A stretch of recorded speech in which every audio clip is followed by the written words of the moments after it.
نبی کی شان کو ہم اپنی کتاب توریت کے اندر پڑھ رہے ہوتے ہیں۔ اب یہاں سے پتہ یہ چلا کہ ہر نبی کو بھی پتا تھا، ہر نبی کی امت کو بھی یہ پتا تھا کہ گروہ انبیاء کے اندر رب کائنات نے حسن ایک ہی نبی کو، حسن تو سارے نبیوں کو عطا فرمایا ہے، لیکن سب سے زیادہ جو حسین ہے وہ ایک ہی نبی بنایا ہے۔ اکثر لوگ یہ اعتراض کر دیتے ہیں کہ دیکھیں جی آپ نبی کی شان اتنی بیان کرتے ہیں کہ نبی کو جو ہے وہ اللہ کا شریک بنا دیتے ہیں۔ میں کہتا ہوں ہم شریک نہیں بناتے، ہم شریک نہیں بناتے، ہم نبی کو اللہ کا حبیب بناتے ہیں۔ اور یہاں پہ ایک بات یاد رکھیں، جو شریک ہوتا ہے وہ آدھے کا وارث ہوتا ہے۔ جو شریک ہوتا ہے نا، دو بھائی ہیں تو وہ ایک دوسرے کے شریک ہوتے ہیں۔ زمین ہے تو آدھی ایک بھائی کی ہوگی، آدھی ایک بھائی کی ہوگی۔ شریک وہ ہوتا ہے جو آدھے کا وارث ہوتا ہے۔ میں کہتا ہوں شریک نہیں بناتے، ہم اللہ کا حبیب بناتے ہیں، اور حبیب وہ ہوتا ہے جو آدھے کا نہیں، جو سارے کا ہی مالک ہوا کرتا ہے۔ یہ تو حدیث مبارکہ کے الفاظ ہیں کہ اللہ کے نبی صحابہ کی مجلس میں آتے ہیں تو صحابہ ہر نبی کی شان کا بیان فرماتے ہیں اور کہتے ہیں دیکھیں حضرت آدم علیہ السلام کو اللہ نے کتنی شانوں سے نواز رکھا ہے کہ اللہ نے حضرت آدم کو صفی بنایا ہے۔ دیکھیں حضرت ابراہیم کو اللہ نے کتنی شانوں سے نوازا ہے کہ حضرت ابراہیم کو اللہ نے اپنا خلیل بنایا ہے۔ دیکھیں حضرت موسیٰ کو اللہ نے کتنی شانوں سے نوازا ہے کہ حضرت موسیٰ کو اللہ نے اپنا کلیم بنایا ہے۔ حضرت عیسیٰ کو اللہ نے کتنی شانوں سے نوازا ہے کہ حضرت عیسیٰ کو اللہ نے اپنا روح اور کلمہ بنایا ہے۔ اتنی دیر میں اللہ کے محبوب کریم صلی اللہ علیہ وسلم آپ جمع فرما ہوتے ہیں اور صحابہ سے یہ فرماتے ہیں کہ میرے صحابیوں کون سی بات کر رہے ہو؟ صحابہ عرض کرتے ہیں کہ یا رسول اللہ آپ نے جو ہمیں سکھایا تھا اسی زمن کے اندر ہم سارے انبیاء کی شان بیان کر رہے تھے، سارے انبیاء کا مقام بیان کر رہے تھے۔ دیکھیں اللہ نے حضرت آدم کو صفی اللہ بنایا ہے، حضرت ابراہیم کو خلیل اللہ بنایا ہے، حضرت موسیٰ کو کلیم اللہ بنایا ہے، حضرت عیسیٰ کو کلمۃ اللہ روح اللہ بنایا ہے۔ اب تو آپ کی زبان سے سن کے آپ نے جو بیان فرمایا ہے ہم اس طرح سے حضرت آدم سے لے کے حضرت عیسیٰ تک نبیوں کی شان بیان فرما رہے تھے۔ اللہ کے محبوب نے فرمایا کہ ہاں ایسا ہی ہے، جیسا میں نے آپ کو بتایا اور آپ اس انداز سے انبیاء کی شان بیان کر رہے ہیں ویسا ہی ہے۔ ہر نبی کو اللہ نے ایسی شان عطا فرمائی ہے۔ الا وعلا حبیب اللہ، سنو ہر نبی کو اللہ نے کسی کو صفی بنایا ہے، کسی کو خلیل بنایا ہے، کسی کو کلیم بنایا ہے۔ الا وعلا حبیب اللہ، سنو اللہ نے مجھے اپنا حبیب بنایا ہے۔ سبحان اللہ، اللہ نے مجھے کیا بنایا ہے؟ اللہ نے مجھے اپنا حبیب بنایا ہے۔ میں کہتا ہوں ہم شریک نہیں بناتے، اس لیے کہ شریک آدھے کا وارث ہوتا ہے، اللہ نے اپنا حبیب بنایا ہے جو سارے کا وارث ہوتا ہے۔ سبحان اللہ، حبیب سارے کا وارث ہوتا ہے۔ اسی لیے تو کسی نے کہا تھا کہ میں تو مالک ہی کہوں گا کہ ہو مالک کے حبیب، محبوب و محب میں نہیں میرا تیرا۔ کہا اللہ نے مجھے اپنا حبیب بنایا ہے اور بلا فخر، مجھے اس بات میں کوئی فخر نہیں ہے۔ وَأَنَا حَامِلُ لِوَاءِ الْحَمْدِ يَوْمَ الْقِيَامَةِ وَتَحْتَهُ آدَمُ وَنُورُهُ۔ قیامت کا دن جب آئے گا تو رب کائنات مجھے اپنی مقام محمودیت کا جھنڈا عطا فرمائے گا۔ آدم سے لے کے عیسیٰ تک جتنے بھی انبیاء مسلم ہوں گے سارے کے سارے اس جھنڈے کے نیچے ہوں گے، رب وہ جھنڈا مجھے عطا فرمائے گا۔ سبحان اللہ، یہ رب کائنات کے محبوب کریم صلی اللہ علیہ وسلم اعلان فرماتے ہیں کہ ہر نبی کو اللہ نے شان عطا فرمائی ہے، لیکن رب نے جو شان مجھے عطا فرمائی ہے وہ رب کائنات نے کسی اور نبی کو نہیں عطا فرمائی۔ وَرَفَعَ بَعْضَهُمْ دَرَجَاتٍ، اسی لیے مفسرین یہ فرماتے ہیں کہ یہاں جو رب کائنات جس نبی کی شان کو اللہ نے سب سے زیادہ بلند فرمایا ہے اس ذات سے ذات محمد صلی اللہ علیہ وسلم کے مراد ہے۔ میں آج یہ کرنا چاہتا ہوں کہ ہر نبی یار بڑی شان لے کے آیا۔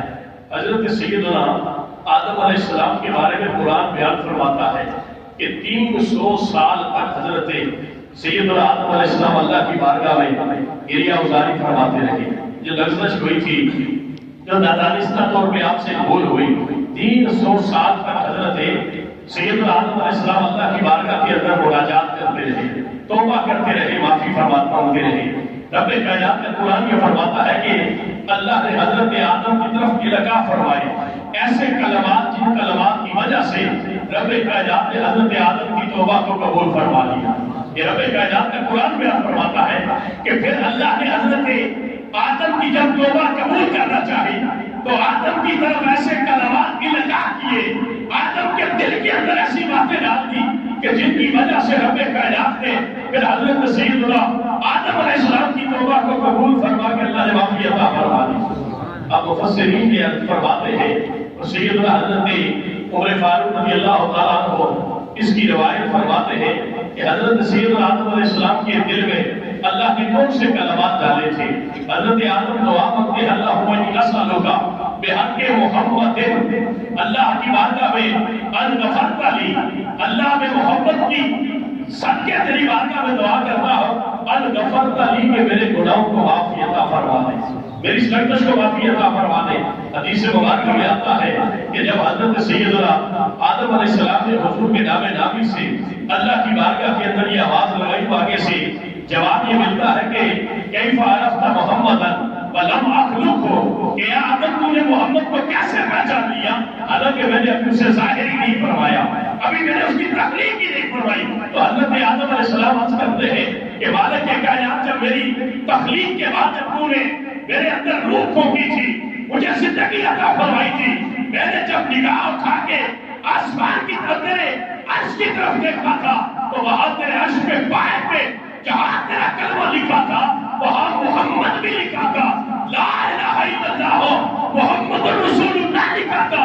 میں سمجھ گیا کہ جس کے نام کو تو نے اپنے نام سے بنا کے رکھا ہے یہ کوئی عام نہیں ہے، یہ تیرا خاص نام ہے جس کے وسیلے سے دعا مانگی۔ سبحان اللہ۔ اب یہاں پہ ایک بات عرض کرتا چلا جاؤں کہ آدم ہو کے بھی، سارے انبیاء کی جد ہو کے بھی اللہ کے محبوب کریم صلی اللہ علیہ وسلم کی بارگاہ میں عرض کرتے ہیں تو وہاں پہ یہ اعلان ہوتا ہے کہ اے محبوب صلی آج تم نے ایسے نام کا وسیلہ میری بارگاہ کے اندر پیش کر دیا ہے کہ جس کی وجہ سے میں تیری لغزش کو معاف فرما دیتا ہوں۔ اب پتہ یہ چلا کہ اللہ نے ہمیں ایسا نبی عطا فرمایا ہے، ایسا نبی عطا فرمایا ہے کہ کمی ہم میں ہو سکتی ہے، نبی کی عطاؤں میں کمی نہیں ہو سکتی۔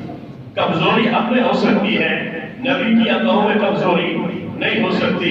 غلامی کا دعویٰ کرنے میں کمزوری ہم دکھا رہے ہوں گے لیکن آقا کی عطاؤں میں کمی نہیں ہو سکتی۔ یہ ایک واقعہ میں نے بہت پرانا جو ہے وہ ایک رسالے کے اندر پڑھا تھا، تو ہر کوئی اپنی طرف اس سے منسوب کرتا ہے، لیکن یہ واقعہ ایک بہت بڑے خطیب گزرے ہیں ضیاء اللہ قادری صاحب، یہ انہوں نے تحریر کیا ہے اور انہوں نے یہ اپنے حوالے سے لکھا ہے۔ آپ فرماتے ہیں کہ مجھے ایک بہت سندھ کے گاؤں سے خط آیا اور اس خط میں لکھا تھا کہ ہم سیرت النبی کا حضور کی شان کا جلسہ کرنا چاہتے ہیں، آپ اگر وقت عطا فرما دیں تو یہاں پہ ہم تیاری کریں، کوئی ڈیٹ آپ عطا فرما دیں۔ ٹیلی فونک سلسلہ نہیں تھا، کئی جو ہے وہ سال پہلے کی بات آپ بیان فرماتے ہیں، ٹیلی فونک سلسلہ نہیں تھا، کہتے وہاں کے لوگوں کا خط میرے پاس پہنچا اور خط میں لکھا تھا کہ حضور آپ ڈیٹ طے کر کے ہماری طرف اس خط کا جواب ارسال فرما دیں تاکہ ہم تیاری کریں اور آپ وقت مقررہ اور تاریخ پہ آ کے یہاں پہ آپ نے بیان فرمانا ہے، ہمارے نبی کی شان اور سیرت کو بیان فرمانا ہے۔ آپ فرماتے ہیں وہ خط مجھے ملا، بڑی محبت سے ان لوگوں نے خط لکھا تھا، میں نے جو ہے وہ دن طے کر کے انہیں واپس جواب لکھ دیا کہ فلاں تاریخ کو دن طے کر کے آپ جو ہے وہ پروگرام رکھیں، انشاءاللہ اللہ نے زندگی عطا فرمائی تو میں ہر حال کے اندر جو ہے وہ آپ کے اس پروگرام میں پہنچوں گا۔ آپ فرماتے ہیں کہ میں مقررہ تاریخ کے اندر انہیں 8-10 سال ہو گئے، وصال بھی ان کا ہو گیا ہے۔ آپ فرماتے ہیں مقررہ تاریخ کے اندر میں جب اس گاؤں میں پہنچا تو وہاں کے لوگوں نے کہا کہ حضور آپ نے جو ہے وہ آئے ہیں، آپ کو تکلیف ہوئی ہے لیکن ہم یہاں پہ آج کا وہ پروگرام نہیں کر سکتے۔ تو میں نے کہا کہ وجہ کیا ہے؟ کہا یہاں پہ کچھ قادیانی مزاج لوگ رہتے ہیں، ساتھ ہمارے کچھ اور شر پسند قسم کے لوگ ہیں، تو انہوں نے کہا ہے کہ 90% وہ لوگ ہیں، تو انہوں نے کہا ہے کہ اگر یہاں پہ آپ نے جلسہ کروایا، مولوی صاحب کو بلایا تو ہم آپ کو گاؤں سے نکال دیں گے اور اس گاؤں سے آپ کو جو ہے وہ نکال کے آپ کی بات پٹائی کر کے آپ کی زندگی جو ہے وہ ہم اجیرت کر دیں گے۔ حضور آپ کمزور لوگ ہیں لہذا آپ اتنے دور سفر کر کے ہمارے پاس تشریف لائے ہیں۔ آپ فرماتے ہوئے ٹرین پہ گیا تھا، آپ نے وہ کہنے لگے آپ ہماری طرف سے ہدیہ قبول فرمائے اور آپ واپس چلے جائیں۔ آپ فرماتے ہیں میں بڑا پریشان ہوا اور میں نے کہا کہ یار اتنی کمزوری تو نہیں ہونی چاہیے کہ نبی کی ناموس کی اور نبی کی جو ہے وہ سیرت کو بیان کرنے آئے اور بغیر بیان کیے میں یہاں سے چلا جاؤں۔ آپ فرماتے ہیں میں نے ان سے کہا گھروں والوں سے کہ یہاں پہ کوئی ایسا بندہ ہے کہ جس آدمی کا خوف ان کے دل میں ہو، کہنے لگے حضور ایک بندہ تو ہے لیکن وہ اچھی شہرت نہیں رکھتا، اچھا نام نہیں رکھتا۔ میں نے کہا کون ہے؟ کہا اسی 7 گاؤں میں ایک بندہ ہے جس کا نام ہے نورا، وہ ڈاکو ہے، نورا ڈاکو کے نام سے مشہور ہے، ہر قسم کی بدماشی وہ کرتا ہے، لوگ اس سے ڈرتے ہیں۔ آپ فرمانے لگے میں نے گاؤں والوں سے کہا کہ چلو آپ نورے کے پاس چلتے ہیں تو مسلمان کہتے میں نے گاؤں والوں کو لیا، نورے کے گھر چلے گئے، خوش قسمتی سے وہ گھر میں موجود تھا، بڑا حیران ہوا مولویوں کو دیکھ کے، کہنے لگا مولوی صاحب میرے گھر کیسے آنا ہوا؟ میں نے کہا آج بڑا ضروری کام لے کے آیا ہوں۔ کہا کام کیا ہے؟ میں نے کہا میں فلاں جگہ سے آیا، یہ ساتھ تیرے گاؤں ہے پنڈ ہے، وہاں کے لوگوں نے پروگرام رکھا تھا لیکن وہاں کچھ لوگ قادیانی بھی رہتے ہیں اور بھی لوگ رہتے ہیں، وہ کہہ رہے ہیں ہمیں پروگرام نہیں کرنے دینا۔ کہتے ہیں اس کے رنگ جو ہے وہ سرخ ہو گیا، اٹھ کے کھڑا ہو گیا، کہنے لگا یار ساری زندگی بدماشی کی ہے تو اپنے نام کے لیے کی ہے، آج کوئی بدماشی والی بات نہیں ہے، لیکن آج میری جان بھی حاضر ہے، مولوی صاحب آپ چلے میں اپنی تیاری کر کے وہاں جلسے میں آ رہا۔ کہتے ہم چلے گئے، اپنے 20-25 بندے لے کے وہ آ گیا اور اس نے آتے ہی اعلان کر دیا، کہا کہ مولوی صاحب پوری رات تقریر کریں گے اور اگر گاؤں کے اندر کسی نے کوئی آواز نکالی تو یہ سن لے کہ آج میں نے اس کو گولیوں سے کھول کے رکھ دینا ہے۔ آپ فرماتے ہیں میں تقریر کر کے واپس آ گیا، 2-3 سال کا عرصہ گزرا تو میرے گھر ایک ملاقات کرنے بندہ آیا اور وہ میرے گھر مجھ سے ملنے جب آیا تو دروازے پہ دستک دی، میں باہر نکلا، ملاقات کی، میں نے کہا آپ کون ہیں؟ کہنے لگا مجھے پہچانتے نہیں؟ میں نے کہا نہیں پہچانتا نہیں ہو۔ کہنے لگا زور تو دے اپنے زبان پہ، آپ پہچان لیں گے۔ میں نے کہا نہیں پہچانتا نہیں ہوا۔ فرمایا کہاں سے آئے؟ کہا حضور میں بڑا دور سے آیا ہوں۔ میں نے کہا تو آیا کیوں ہے؟ نام بتا، وجہ بتا۔ کہنے لگا جناب یاد ہے دفعہ پہ گاؤں میں گئے تھے پروگرام کر رہے اور وہاں کے لوگوں نے پروگرام نہیں کرنے دیا تھا تو میں وہ جو آپ کا پروگرام کروانے والا نورا ڈاکو ہوں، میں وہی نورا ڈاکو ہوں جو آپ کے سامنے کھڑا ہوں۔ آپ فرماتے ہیں میرے سمجھ میں نہیں آ رہا تھا، اس نے ماشاءاللہ خوبصورت داڑھی رکھی تھی، سر پہ امامہ شریف رکھا تھا، سفید لباس پہنا ہوا تھا اور انتہائی عاجز اور منکسر المزاج وہ بندہ لگ رہا تھا۔ تو میں نے کہا کہ جناب اس وقت تو آپ کا حلیہ اور تھا، حالت اور تھی۔ کہا جن کی نوکری کی ہے رات کو جب سویا تو خواب میں دیدار فرمایا اور کہا نورا ڈاکو تو ساری زندگی میرے نام کی طرف آیا ہی نہیں ہے، آج ہی پیرا دیا میں نے قبول کر کے اپنے غلاموں میں مجھے شمار کروا دیا۔ کہنے لگے کہ اس نے پھر کہانی سنائی، کہنے لگا حضور پھر وہ رات میری زندگی کی ایسی رات تھی کہ میں اب بدل چکا ہوں، تبدیل ہو چکا ہوں، اب میری کوئی زندگی کی ساتھ ایسی نہیں گزرتی جو میں محمد کا غلام بن کے نہیں گزار رہا۔ بات صرف اتنی ہے کہ ہم نے صرف محمد عربی کا کلمہ پڑھا ہے، اگر اس رشتے کی پہچان کو ہم جان جائیں تو جو اس در پہ جاتا ہے رب نے محمد کو اپنا حبیب بنا کے رکھا ہے، اور حبیب وہ ہوتا ہے جس کو ہر چیز کا وارث بنا دیا جاتا ہے۔ یہ بندہ اگر اپنی وجہ سے معلوم رہتا ہے تو یہ اس کی کمی ہو سکتی ہے۔ محمد عربی کی خیرات آج بھی زمانے میں تقسیم ہو رہی ہے۔